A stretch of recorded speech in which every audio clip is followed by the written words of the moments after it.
So we've identified the duplicates by using conditional formatting. But in many cases, once you've identified them, you then want to perform some action with those duplicates. And in this case, I'm going to remove the duplicates. Now remember, it's two separate steps. First, you identify them using conditional formatting, and then second, we're now going to remove them. You could just remove them, but then you would never visually see which records were actually duplicated. Take a look. I'm going to click into my lists. Doesn't matter where. You're going to find the Find Duplicates or Remove Duplicates feature in two different places. Because my list has been formatted as a table, I get the Design tab. On my Design tab, far left, I can go to Remove Duplicates.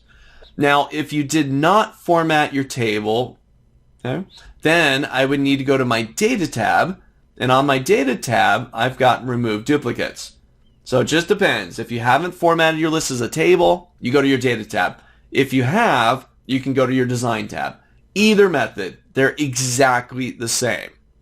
So for me, because I'm already on my Data tab, I'll go ahead and go to Remove Duplicates.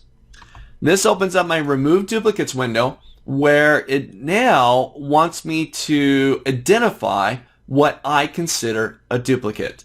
And I do this by telling it which columns it should be comparing to identify the duplicate.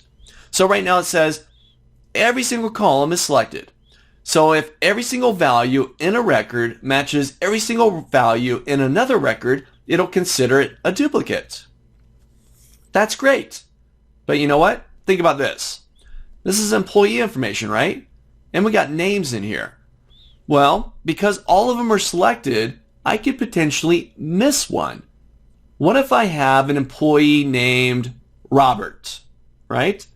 And then Robert gets entered a second time into this list. But the second time Robert gets entered, somebody called them Rob or Bob.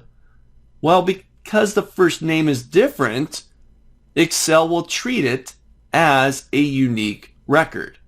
So that may not be very effective in this case to have all of them checked. Well, for me, the only thing that I'm really concerned with, I'm going to unselect all here, and I'm going to choose just the employee ID. For me, if the employee ID duplicates, that means I have a duplicate record in here because each employee should only have their unique ID. So I'm going to check that employee ID, and I'm going to hit OK. The moment that I hit OK, we're going to get another window up here, but it's then going to remove any duplicates, and they're now gone. No longer in the list. I'll hit OK. Oh, 2 duplicate values found. Remember we had the 4, 2 of them duplicated. 50 unique ones remain. I'll hit OK. And if I scroll through, you won't see that red text anymore. I've now removed, and we're down to 50 records, I've now removed those duplicates within this list. Really simple. In the olden days, you'd have to go manually through a list and search it yourself, and then delete out anytime you found duplicates. Well, here, really simple.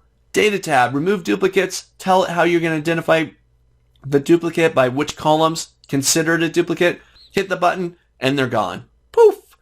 Now for me, once again, I like to identify them first, so I'll run the conditional formatting that we talked about in the previous lecture, and then I'll remove the duplicates. So try this out. Make sure you do the conditional formatting. If you didn't watch the previous video, go take a look at that first, and then go to your Data tab and remove the duplicates and get rid of them.